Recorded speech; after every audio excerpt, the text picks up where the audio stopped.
Hello बच्चों, आज मैं पहली बार फेसबुक लाइव आया हूँ आप लोगों के बीच। और आज हम लोगों को इंडियन नेशनल मूवमेंट पर चर्चा करनी है।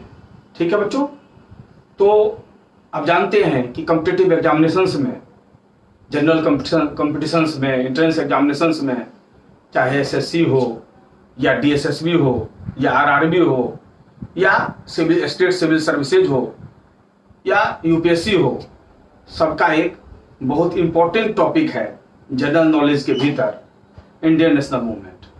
तो आज हम लोग इंडियन नेशनल मूवमेंट शुरू करेंगे। जो भी बच्चे, जो भी स्टूडेंट नहीं जुड़ पाए हैं, जल्दी से जल्दी कनेक्ट हों। ठीक है बच्चों,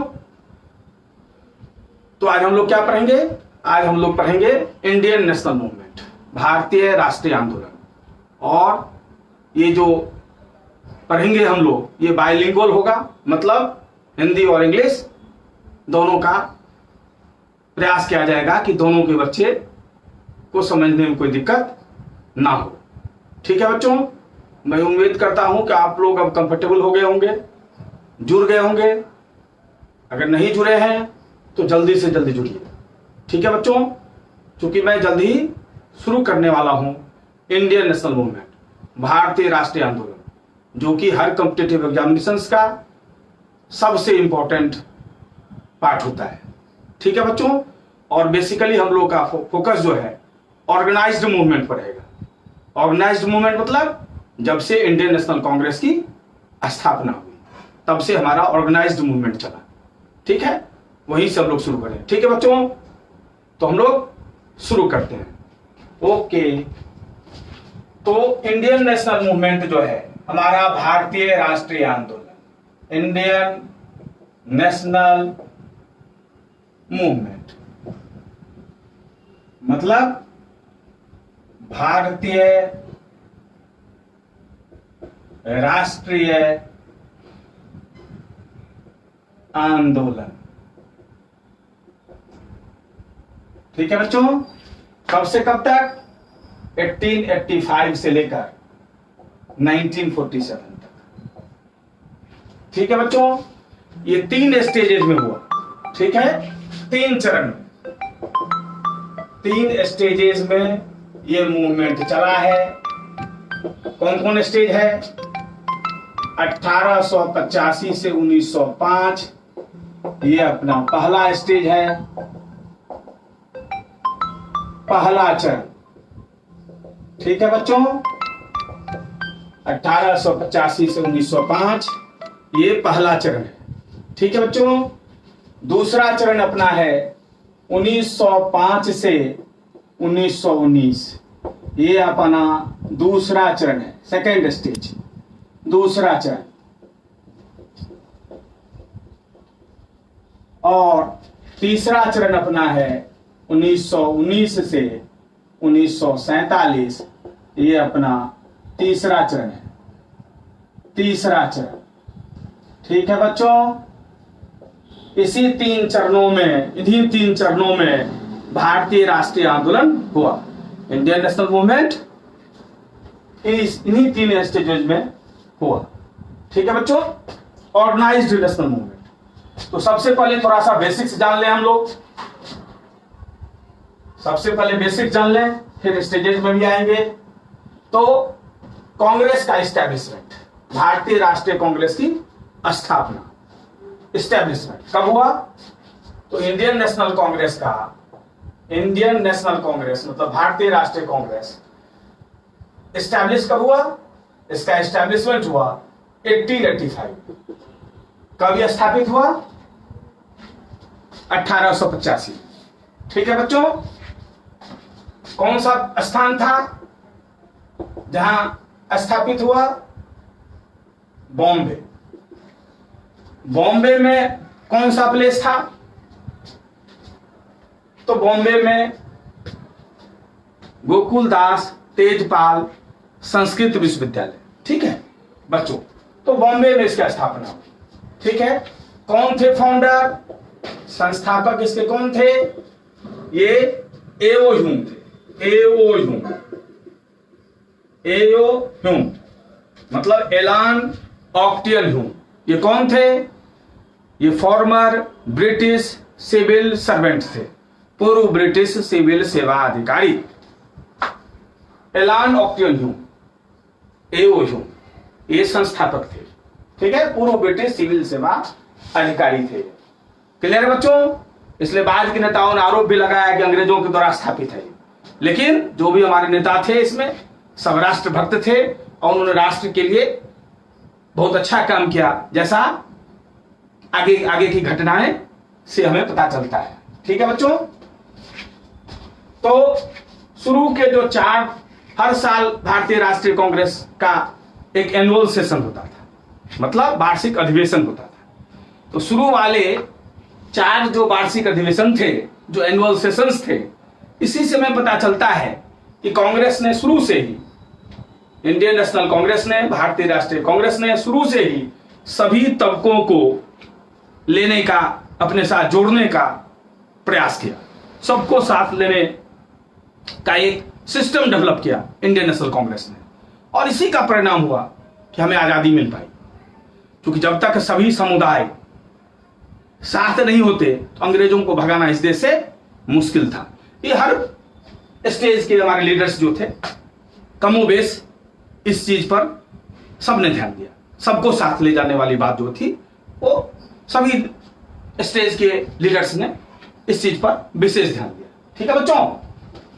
तो 3-4 जो शुरू वाले एनुअल सेशन थे उस पर ध्यान देते हैं हम लोग। सबसे पहले जो इंपॉर्टेंट है, शुरू वाला चीज सब ज्यादा इंपॉर्टेंट होता है, तो उस पर ध्यान देने से पहले थोड़ा सा मैं इसको मिटा लेता हूं। इस आप लोगों ने नोट कर ही लिया होगा, इसको मिटा लेता हूं ताकि आप लोगों को और अच्छे से, फेसबुक लाइव में थोड़ा सा स्पीड थोड़ा सा कटता है, इसलिए मैं कोशिश कर रहा हूं कि हर बच्चे के तक सब चीज पहुंचे, कहीं कोई परेशानी ना हो बच्चे को। ठीक है बच्चों? तो हम देखेंगे शुरू वाले 4 जो एनुअल सेशन हुए, कहां हुए, उसकी अध्यक्षता, मतलब कौन प्रेसिडेंट थे उस अधिवेशन के, और कौन से ईयर में हुआ, मतलब 3-4 चीज देखेंगे इसमें हम लोग। जो एनुअल सेशंस हुए किस साल हुए, पहला चीज देखेंगे, किस स्थान पर हुए, किस प्लेस पर हुए, और कौन उसको प्रिजाइड किया, उसके अध्यक्ष कौन थे। ये इंपॉर्टेंट इंफॉर्मेशन होता है कॉम्पिटिटिव एग्जामिनेशंस में, बराबर एसएससी, रेलवे, सिविल सर्विसेज वगैरह में बराबर प्रश्न पूछा जाता है इस पर। ठीक है बच्चों? इसलिए ध्यान दें, एकदम हर चीज जो बताएंगे वो जो एग्जामिनेशन पॉइंट ऑफ व्यू से मोस्ट इंपॉर्टेंट होगा। कॉम्पिटिटिव एग्जामिनेशंस में जो लास्ट 10 ईयर्स का जो मैं ऑब्जर्व मैं करता रहता हूं कि किस एग्जामिनेशंस में कैसे, उन्हीं को मैं कोशिश करता हूं कि अपने लेक्चर में समाहित करूं, ताकि बच्चा कम से कम समय में अधिक से अधिक उसको रिटर्न मिले, ये हमारी कोशिश होती है। ठीक है बच्चों? तो 4 सेशन, पहला अधिवेशन, सेशन को हम लोग हिंदी में इसको कहते हैं पहला वार्षिक अधिवेशन। ठीक है बच्चों? अब एक बार लिख दिया इसको तो सब जगह 2 शब्द का हिंदी आप समझ गए, आपको परेशानी नहीं होनी चाहिए। अब तो पहला एनुअल सेशन जो हुआ इंडियन नेशनल कांग्रेस का, ठीक है बच्चों, ये कब हुआ? 1885 में, मतलब ये ईयर हो गया। ठीक है? प्लेस कौन सा था? प्लेस था बॉम्बे। ध्यान रखें, अब बॉम्बे को बोलते हैं मुंबई, तो मुंबई भी ऑप्शन होगा तो बॉम्बे ही हुआ। ठीक है बच्चों? और पहला जो अधिवेशन हुआ उसके अध्यक्ष कौन थे, यह हमेशा इंपॉर्टेंट होता है। जो अध्यक्ष होता है, प्रेसिडेंट होता है, क्योंकि नाम हमेशा कप्तान का ही चलता है। बोलते हैं ना धोनी का टीम है ना, अब क्या बोलते हैं, विराट कोहली का टीम। तो हमेशा किसी भी कॉन्फ्रेंस में, किसी सम्मेलन में अध्यक्ष जो बनता है उसका ज्यादा इंपॉर्टेंस रहता है। इसलिए ये एग्जामिनेशन पॉइंट में इंपॉर्टेंट हो गया। WC बनर्जी, ध्यान रखिएगा, संस्थापक कौन थे, फाउंडर कौन थे, एओ ह्यूम, लेकिन जो पहला सेशन हुआ उसके अध्यक्ष कौन थे, WC बनर्जी। ठीक है बच्चों? WC Banerjee. Second annual session दूसरा जो एनुअल सेशन हुआ, ये इसका ईयर क्या था? 1886। इसका जगह कहां था? पहले तो कलकत्ता नाम था, अब इसको कोलकाता बोलते हैं, कोलकाता। बात एक ही है। इसके अध्यक्ष कौन थे? दादा भाई नौरोजी। दादा भाई नौरोजी। हिंदी वाले बच्चे प्रोनाउंसिएशन के साथ ही लिख लें, दादा भाई नौरोजी, दादा भाई नौरोजी। दूसरा अध्यक्ष, ठीक है बच्चों। तीसरा, तीसरा 1887 में हुआ, जगह था मद्रास, अब इसको बोलते हैं चेन्नई। और ये पहले मुस्लिम अध्यक्ष हुए। अभी तक जो है मुस्लिम अध्यक्ष नहीं हुए हैं, पहले और दूसरे में। तो तीसरा जो एनुअल सेशन हुआ उसमें पहले मुस्लिम प्रेसिडेंट हुए। उनका क्या नाम था? बदरुद्दीन तैयब जी। बदरुद्दीन तैयब जी। बदरुद्दीन तैयब जी। बदरुद्दीन तैयब जी। बदरुद्दीन तैयब जी। ठीक है बच्चों, ये पहले मुस्लिम प्रेसिडेंट थे, इसलिए फर्स्ट मुस्लिम प्रेसिडेंट, पहले मुस्लिम प्रेसिडेंट थे। ये ध्यान रखिएगा, पहले मुस्लिम अध्यक्ष थे बदरुद्दीन तैयब जी। बदरुद्दीन तैयब जी पहले मुस्लिम अध्यक्ष थे। ठीक है बच्चों। और चौथा, फोर्थ अपना 1888 में हुआ, चौथा। और ये कहां हुआ? इलाहाबाद में। ध्यान रखिएगा, हिंदी में इलाहाबाद बोलते हैं और अंग्रेजी में इलाहाबाद लिखते हैं। ठीक है जी, जिसको अब प्रयाग भी बोलते हैं लोग। ठीक है, तो प्रयागराज, जहां पर संगम होता है गंगा यमुना सरस्वती का। ठीक है जी, कुंभ भी होता है वहां प्रयाग में, इलाहाबाद। इस बार का कुंभ अर्ध कुंभ हुआ था वहां, ध्यान होगा आप लोगों को। तो इलाहाबाद में हुआ चौथा। और ये पहले अंग्रेज अध्यक्ष हुए। अभी तक कोई अंग्रेज जो है, फाउंडर जरूर था, संस्थापक कांग्रेस का अंग्रेजी था, लेकिन अध्यक्ष जो है पहला अंग्रेज अध्यक्ष चौथा में हुआ। ध्यान रखिएगा, जॉर्ज यूले। ये इंग्लिश थे, अंग्रेज थे। जॉर्ज यूले ये पहले इंग्लिश प्रेसिडेंट थे, पहला अंग्रेज अध्यक्ष थे। ठीक है बच्चों, तो ये चार एक बार दोहरा दूं। पहला 1885 में हुआ अधिवेशन। ठीक है, कहां हुआ? बॉम्बे में। कौन थे अध्यक्ष, कौन थे प्रेसिडेंट? WC बनर्जी। दूसरा कहां हुआ बच्चों? 1886 में। जगह का नाम क्या था? कलकत्ता। और अध्यक्ष कौन थे? दादा भाई नौरोजी। तीसरा कहां हुआ बच्चों? तीसरा हुआ मद्रास में। ईयर कौन था? 1887। अध्यक्ष कौन थे? बदरुद्दीन तैयब जी। पहले मुस्लिम अध्यक्ष बदरुद्दीन तैयब जी हुए। चौथा बच्चों कहां हुआ? चौथा हुआ इलाहाबाद में। पहले अंग्रेज अध्यक्ष हुए जॉर्ज यूले। ईयर कौन सा था? 1888। ठीक है बच्चों, 1888। ये बच्चे समझ गए, बच्चों ने नोट भी कर लिया होगा। अब जो है हम लोग स्टेज की ओर आते हैं फिर से। अब समझ गए हम लोग 4 अधिवेशन। ठीक है बच्चों,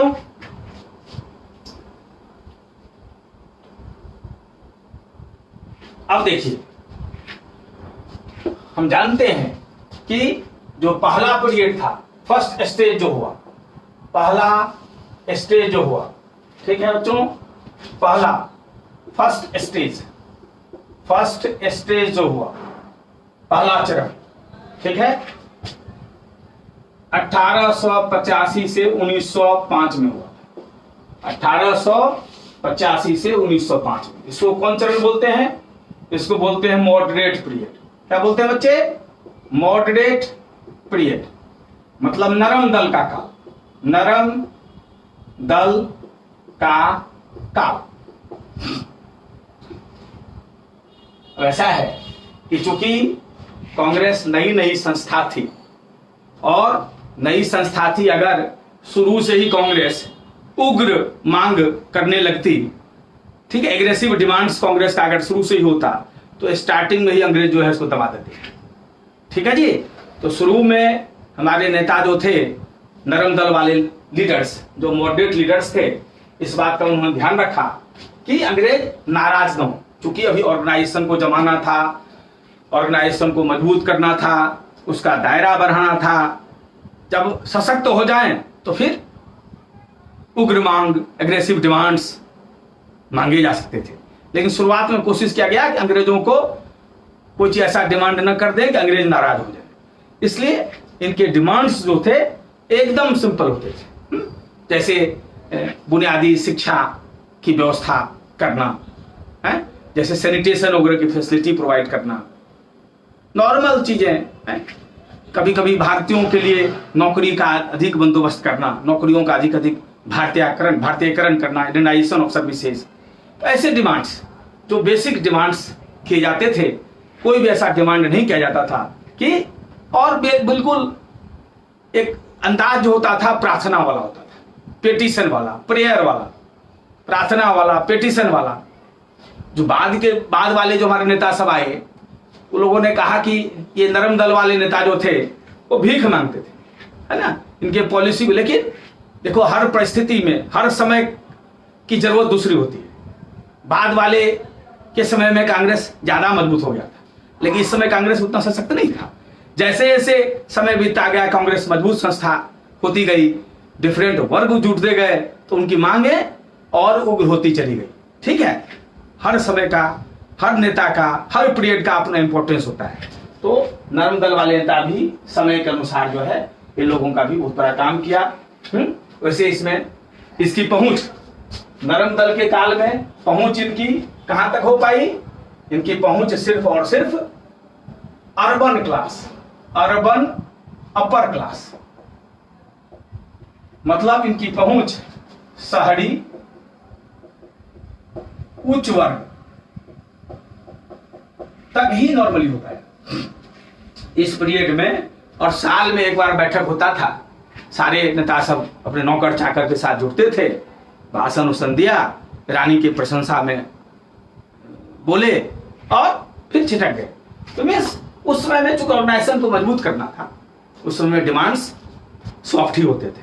ठीक है बच्चों, इसमें प्रमुख नेता कौन थे हमारे? जो नरम दल के प्रमुख नेता कौन कौन थे? तो नरम दल के प्रमुख नेता सब थे, उसमें कुछ का नाम तो जरूर ध्यान रखें आप लोग, जैसे एमजी रानाडे। एमजी रानाडे, क्या बोलते हैं इनको? महादेव गोविंद रानाडे। एमजी रानाडे नरम दल के मॉडरेट लीडर्स थे। गोपाल कृष्ण गोखले, गोपाल कृष्ण गोखले, गोपाल कृष्ण गोखले। ठीक है बच्चों।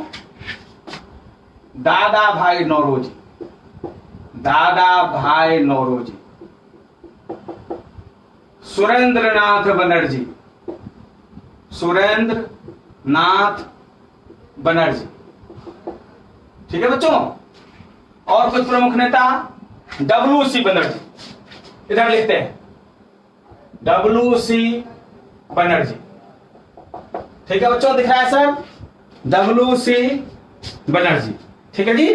उमेश चंद्र बनर्जी। ठीक है।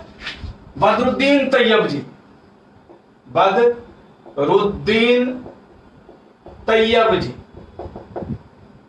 फिरोज शाह मेहता, फिरोज शाह मेहता।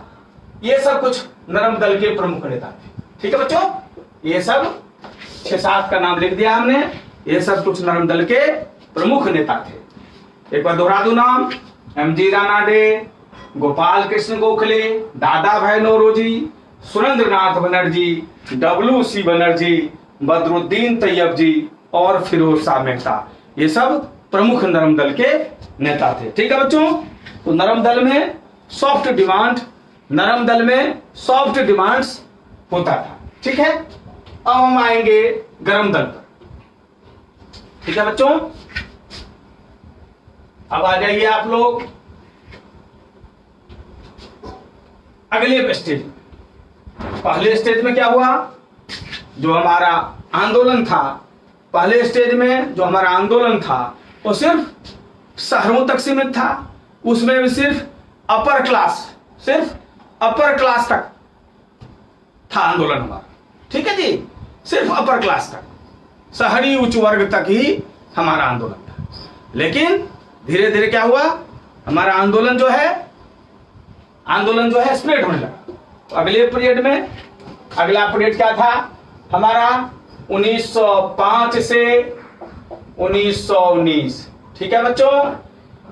कौन सा पीरियड था ये, गरम दल का काल, पीरियड ऑफ एक्सट्रीमिस्ट्स, ठीक है, जिसको हिंदी में बोलते हैं गरम दल का काल, गरम दल का काल, ठीक है।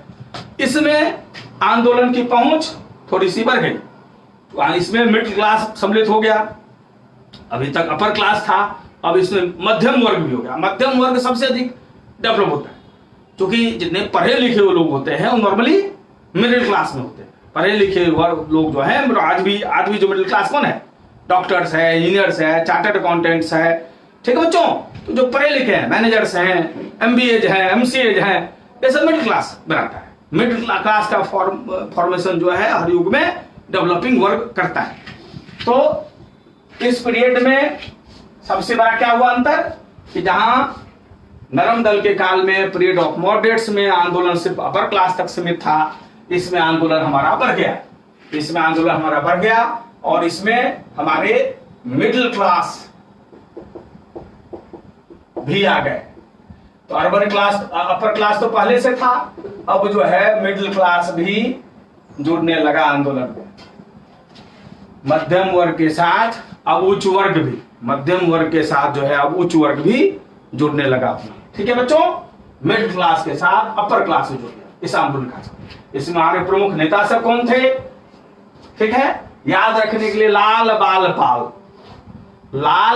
पाल और एक एक्स्ट्रा अरविंद घोष। लाल बाल पाल, लाल किसके लिए होता है, लाला लाजपत राय। बाल किसके लिए होता है, बाल गंगाधर तिलक। और पाल किसके लिए होता है, बिपिन चंद्र पाल। और एक नेता और प्रमुख थे अरविंद घोष। तो लाल बाल पाल और अरविंद घोष, चार ये प्रमुख नेता थे इस पीरियड के, ठीक है बच्चों। एक बार नाम लिख देता हूं, कौन कौन नेता थे, लाला लाजपत राय पहला नेता, हिंदी में भी लिख देते हैं लाला लाजपत राय, ये प्रमुख नेता, ठीक है। बाल गंगाधर तिलक, ठीक है बच्चों, बाल गंगाधर तिलक, ठीक है। तीसरा बिपिन चंद्र पाल,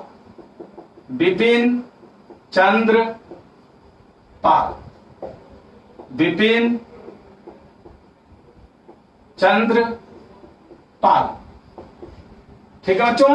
और चौथा था हमारा अरविंद घोष, चौथा लीडर थे। तीन हुए, एक इस साइड ऊपर भी लिख देते हैं ताकि कटे नहीं, अरविंद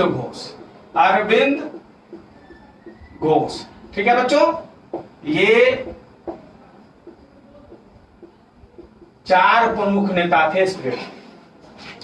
इस पीरियड की खास बात क्या रही कि जहां नरम दल के नेता सब जो थे हमारे, वो सॉफ्ट डिमांड्स करते थे, ऐसा मांग करते थे कि अंग्रेज नाराज ना हो जाए, इसलिए प्रार्थना के अंदाज में था मांग उनका, प्रार्थना के अंदाज में, याचना के अंदाज में, बेगरी के अंदाज में था, क्योंकि उसमें समय की नजाकत वही थी, समय की जरूरत वही थी। लेकिन गरम दल वाले जब आए तब तक कांग्रेस थोड़ी सी स्ट्रांग भी हो गई थी, थोड़ा सा बेस भी उसका हो गया था। तो अब जो है ये लोग डिमांड उग्र करने लगे। मतलब जहां नरम दल वाले अंग्रेजों के जस्टिस सिस्टम में विश्वास था उनको, अंग्रेज जानते, वो लोग कहते थे, प्रार्थना करते, कहते थे कि भाई अंग्रेज बहुत न्यायप्रिय हैं तो हमारा भी विकास करेंगे, ठीक है। लेकिन इन लोगों का ये मानना नहीं था। गरम दल वाले कहते थे नहीं, हमें अपनी शक्ति पर विश्वास करें, भारत के जो 15 करोड़ की जो भारत की आबादी है, वो दो हाथ अगर उठा ले 30 करोड़ हो जाएगा, वो 30 करोड़ हाथ उठ जाएंगे तो हम कुछ भी कर सकते हैं।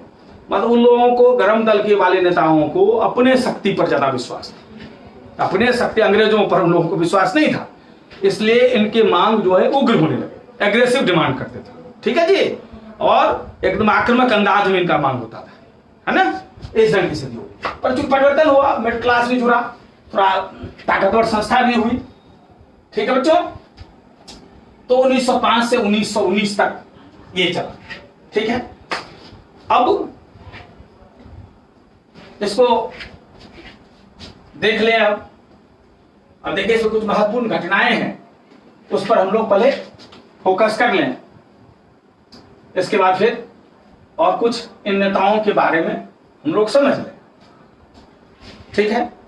सबसे पहले हम लोग समझ लेते हैं दो प्रमुख नेता नरम दल के समय के, गोपाल कृष्ण गोखले और दादा भाई नौरोजी। ये दोनों बहुत प्रमुख नेता थे। और एक एमजी रानाडे, महादेव गोविंद रानाडे, उनके बारे में भी समझ लेते हैं, क्योंकि इस पर प्रश्न जो है ऑब्जेक्टिव क्वेश्चंस आप लोगों को फंस जाएगा हर एग्जामिनेशन में, ठीक है बच्चों। जैसे सबसे पहले MG Ranade, MG Ranade is called political father of Gopal Krishna Gokhale.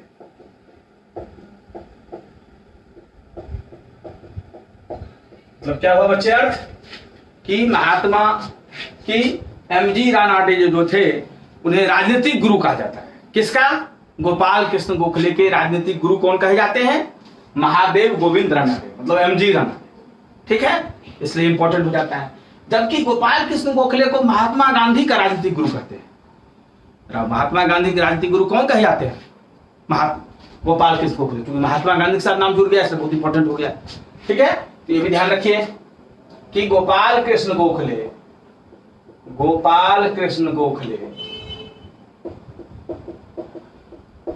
is called political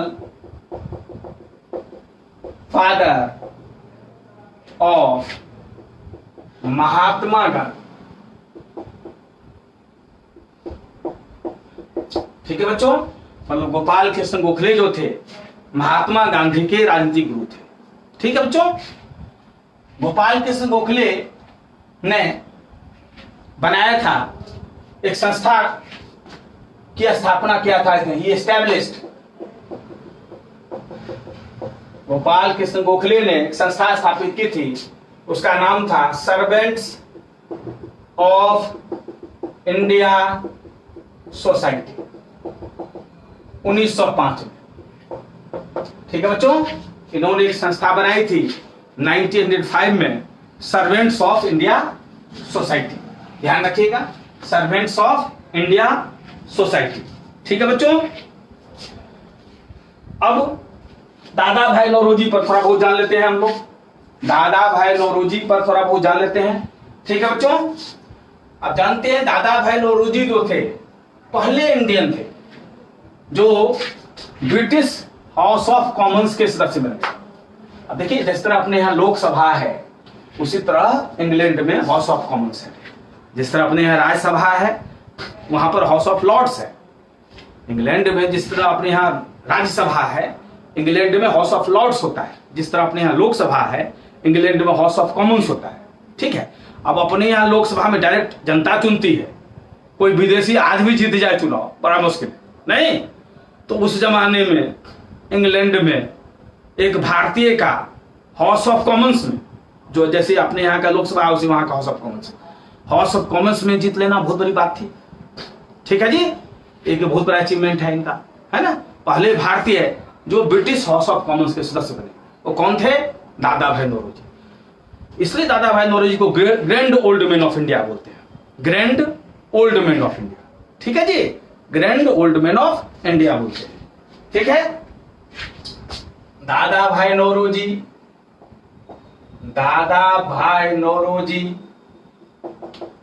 is called Grand Old Man of India, Grand Old Man of India।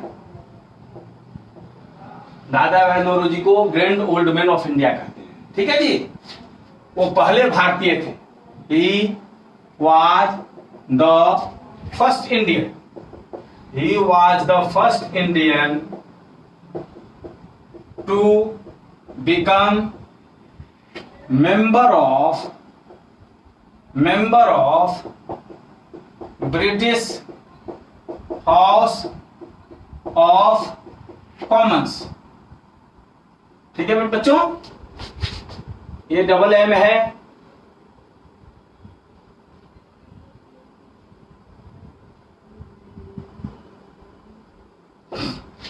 जिस तरह अपने यहां लोकसभा, वहां हाउस ऑफ कॉमन्स, तो ये पहले भारतीय थे जो ब्रिटिश हाउस ऑफ कॉमन्स के सदस्य बने। ठीक है बच्चों, ये बहुत इंपॉर्टेंट चीज है। दूसरा इनका सबसे बड़ा कंट्रीब्यूशन है कि पहली बार कि किसी भारतीय ने बताया कि किस तरह अंग्रेज जो है हमारे देश से धन जो है निकाल के ले जा रहे हैं। उन्होंने एक प्रसिद्ध पुस्तक लिखी, poverty and un British rule of wealth, और इसमें उन्होंने हिंदी में अगर बात करें हम तो धन निष्कासन का सिद्धांत दिया, और इंग्लिश में अगर बात करें तो ड्रेन थ्योरी ऑफ वेल्थ दिया, जो इनका इनफैक्ट मॉडरेट पीरियड का ही बहुत बड़ा, नरम दल के काल का ही बहुत बड़ा कंट्रीब्यूशन है ड्रेन थ्योरी ऑफ वेल्थ। पहली बार ये बताने में सफल हुए किस प्रकार अंग्रेज जो है भारत से धन निकाल कर ले जा रहे हैं। ठीक है जी, इनका बहुत बड़ा कंट्रीब्यूशन था दादा भाई नौरोजी का। इन्होंने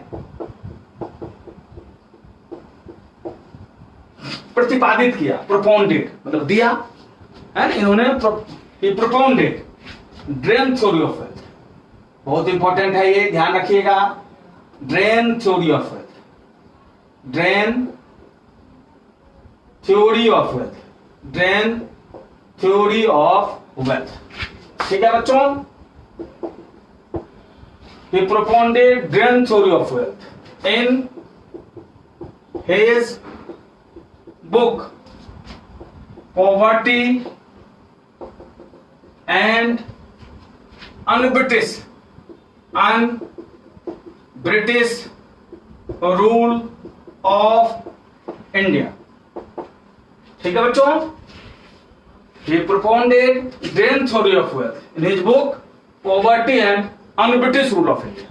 ठीक है बच्चों, poverty and un-British rule of India. Hindi में अगर बात करें तो उन्होंने प्रतिपादित किया धन निष्कासन का सिद्धांत। उन्होंने प्रतिपादित किया धन निष्कासन का सिद्धांत किस पुस्तक में? अपने पुस्तक poverty and un-British rule of India. Clear बच्चों, जो इनका बहुत बड़ा कंट्रीब्यूशन है। ठीक है, इन्होंने एक संस्था की भी स्थापना की थी, established east India association, east India association. ठीक है जी, एस्टैब्लिश्ड ईस्ट इंडिया एसोसिएशन। कब एस्टैब्लिश किया? इन 1866, 1866 में उन्होंने ईस्ट इंडिया एसोसिएशन की स्थापना की। कहां की? लंदन में स्थापना की, लंदन में स्थापना की। ठीक है बच्चों, तो दादा भाई नौरोजी का ये सब जो है महत्वपूर्ण कंट्रीब्यूशन है। क्लियर बच्चों, अब हम लोग आते हैं गरम दल के अपने नेताओं पर, गरम दल के नेताओं पर आते हैं, जिसमें हम लोग किस किस पे चर्चा करेंगे। कौन कौन थे एक्सट्रीमिस्ट लीडर्स? आप लोगों को याद होगा, रिकलेक्ट कीजिए। पहले बताया था लाल, लाल मतलब लाला लाजपत राय। दूसरा बताया बच्चों बाल, बाल मतलब बाल गंगाधर तिलक। तीसरा बचाया पाल, पाल मतलब बिपिन चंद्र पाल। ठीक है बच्चों, चौथा बताया अरविंद घोष, अरविंद घोष। ठीक है, ये चार प्रमुख गरम दल के नेता थे। ठीक है, लाला लाजपत राय को प्यार से लोग शेरे पंजाब भी कहते हैं। ठीक है, लाला लाजपत राय की मृत्यु कैसे हुई थी आप लोगों को पता होगी, जब पंजाब में लाहौर में साइमन कमीशन के खिलाफ नेतृत्व कर रहे थे, साइमन कमीशन के खिलाफ नेतृत्व कर रहे थे लाला लाजपत राय 1928 में। तो अंग्रेजों ने लाठियां बरसा दी उन पर, और उसी लाठी से घायल होने के बाद कुछ दिनों के बाद लाला लाजपत राय की मृत्यु हो गई थी। और ये बहुत बड़ा कारण हुआ था कि पंजाब में जो है क्रांतिकारी आतंकवाद, रिवोल्यूशनरी टेररिज्म का जन्म हुआ है। उसी में भगत सिंह वगैरह, भगत सिंह, सुखदेव, राजगुरु का नाम आप लोगों ने पढ़ रखा होगा, सुन रखा होगा। उन्होंने जनरल सॉन्डर्स को गोली मार दी थी। ठीक है बच्चों, तो पंजाब में जो रिवोल्यूशनरी टेररिज्म की शुरुआत हुई थी, लाला लाजपत राय के की जो मृत्यु हो गई थी लाठीचार्ज में, ठीक है, उसके विरोध में ही भगत सिंह साहब, राजगुरु साहब, सुखदेव साहब ने अस्त्र शस्त्र उठा लिया था। ठीक है बच्चों, तो बहुत बड़ा कंट्रीब्यूशन है इन लोगों का। इन लोगों ने लोगों को जगाया। ठीक है, तो पहले प्रमुख नेता हमारा लाला लाजपत राय, उनको प्यार से लोग शेरे पंजाब बोलते हैं, शेरे पंजाब बोलते हैं। दूसरा प्रमुख नेता थे हमारे बाल गंगाधर तिलक, बाल गंगाधर तिलक, जिनको प्यार से हम लोग बोलते हैं, प्यार से लोकमान्य, लोकमान्य, प्यार से क्या बोलते हैं इनको, लोकमान्य। ये चित्पावन ब्राह्मण थे, चित्पावन ब्राह्मण थे महाराष्ट्र के, और महाराष्ट्र के चित्पावन ब्राह्मणों का जबरदस्त योगदान रहा है, जबरदस्त योगदान रहा है किसमें, हमारे भारतीय राष्ट्रीय आंदोलन में। ठीक है जी, इन लोगों के कंट्रीब्यूशन को हमारा भारत जो है हमेशा याद रखेगा। ठीक है, तो बाल गंगाधर तिलक ने कई महत्वपूर्ण चीजों में इसके थ्रू जो है हमारे राष्ट्रीय आंदोलन में योगदान दिया। सब कुछ महत्वपूर्ण चीज हम लोग जान लेते हैं।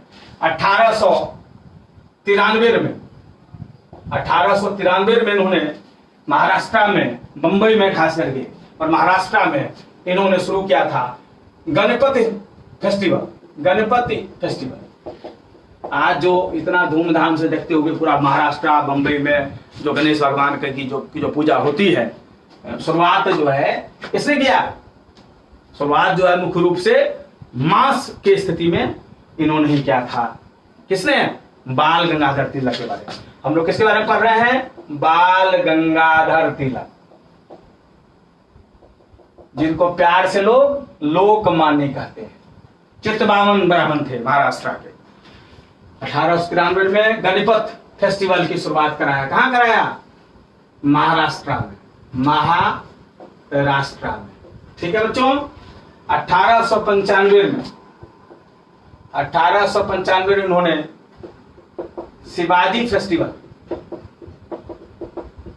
शिवाजी फेस्टिवल की शुरुआत की, ये भी महाराष्ट्र, शिवाजी समारोह।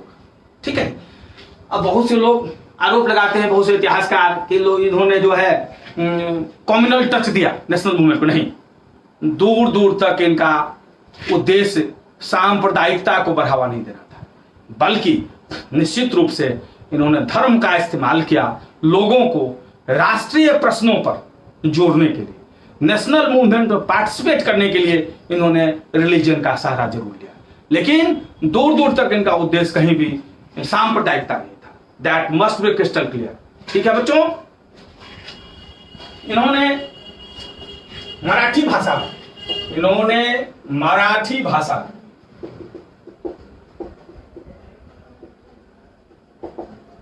इन्होंने मराठी भाषा में भी निकाला, क्या निकाला, समाचार पत्रों का निकाला। ठीक है जी, और अंग्रेजी भाषा में भी निकाला। ठीक है, मराठी भाषा में इन्होंने निकाला केसरी, केसरी, और इंग्लिश लैंग्वेज में, अंग्रेजी भाषा में इन्होंने निकाला मराठा।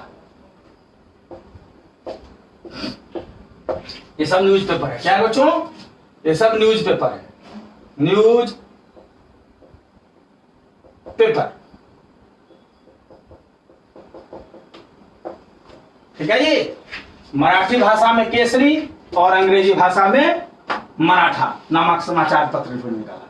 क्यों निकाला, राष्ट्रीय उद्देश्यों को पूरा करने के लिए, लोगों को जगाने के लिए, इन्होंने मुद्दों को उठाने के लिए, अंग्रेजों का विरोध करने के लिए। जब कोई भी नीतियां बनाते थे वो भारतीयों के खिलाफ, तो लोग विरोध क्या करते थे, अखबार में लेख सब लिख के। ठीक है बच्चों, तो इनका बहुत बड़ा योगदान है। यही नहीं, इन्होंने एनी बेसेंट ने अपना अलग चलाया होम रूल आंदोलन, होम रूल आंदोलन, और 1917 में ही बाल गंगाधर तिलक ने भी चलाया अपना होम रूल आंदोलन। दोनों आंदोलन अलग अलग चले। एनी बेसेंट ने 1917 में 1917 में जो होम रूल मूवमेंट चलाया, अपना अलग चलाया। बाल गंगाधर तिलक ने भी 1917 में जो चलाया होम रूल आंदोलन, वो अलग चलाया। ठीक है जी, लेकिन दोनों के उद्देश्य थे उद्देश्य एक ही थे। रास्ता हो सकता है अलग अलग हो, लेकिन दोनों के ऑब्जेक्टिव एक ही थे। ठीक है बच्चों, तो 1917 में इन्होंने होम रूल आंदोलन चलाया, होम रूल मूवमेंट।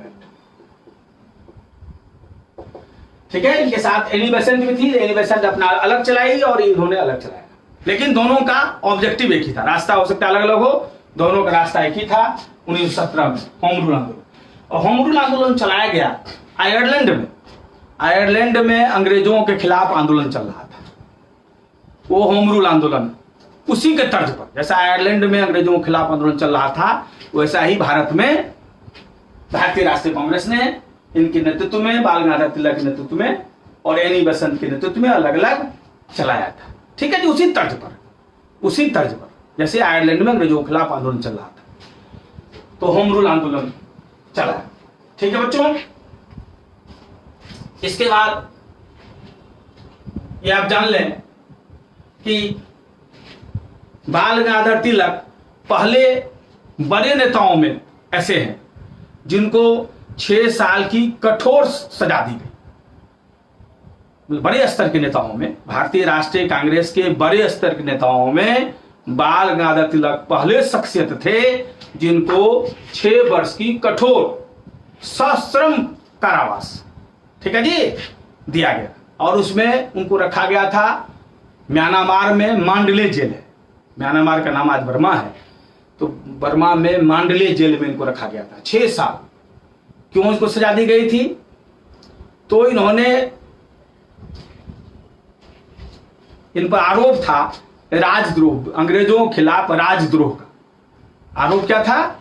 सेडिशन का, sedition against the British queen. ठीक है जी, ब्रिटिश रानी के खिलाफ राजद्रोह का इन पर आरोप था, और इसीलिए इन्हें 6 साल की कठोर कारावास की सजा मिली।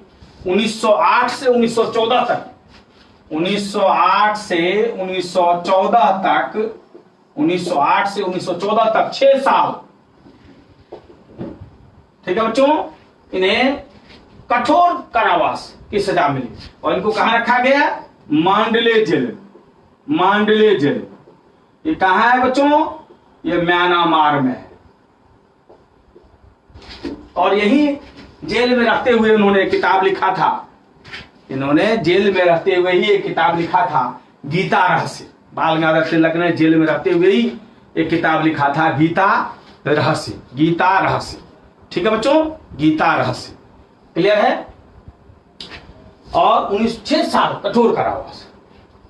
1920 में इस महान शख्सियत की, 1920 में इस महान शख्सियत की मृत्यु हो गई। और इनकी लोकप्रियता का अंदाज आप इसी बात पर लगाइए, इनकी लोकप्रियता का अंदाज आप इसी बात से लगाएं कि एक सप्ताह के एक फंड का गठन किया गया इनकी मृत्यु के बाद, जिसका नाम रखा गया लोकमान्य स्वराज्य फंड। इनकी इतनी लोकप्रियता थी उस जमाने में, कुछ सप्ताह के भीतर में 1 करोड़ रुपया से ज्यादा कलेक्शन हो गया। आजकल का रुपया नहीं हो, उस जमाने में एक भारतीय नेता के लिए एक सप्ताह के भीतर 1 करोड़ रुपये से ज्यादा का कलेक्शन हो जाना कम बड़ी बात नहीं थी। ये दिखाता है कि बाल गंगाधर तिलक कितने लोकप्रिय थे। ठीक है जी, कितने लोकप्रिय थे। और इसी लोकप्रियता का आलम इसी है कि इन्होंने होम रूल आंदोलन के दौरान, ये होम रूल आंदोलन चलाया था, इसी के दौरान उन्होंने नारा दिया था, स्वराज्य हमारा जन्मसिद्ध अधिकार है। बाल गंगाधर तिलक ने होम रूल आंदोलन के दौरान एक नारा दिया था कि स्वराज्य हमारा जन्मसिद्ध अधिकार है, और इसे मैं लेकर रहूंगा। इंग्लिश में अगर बात करें हम, Swaraj is my birth right and I shall have it.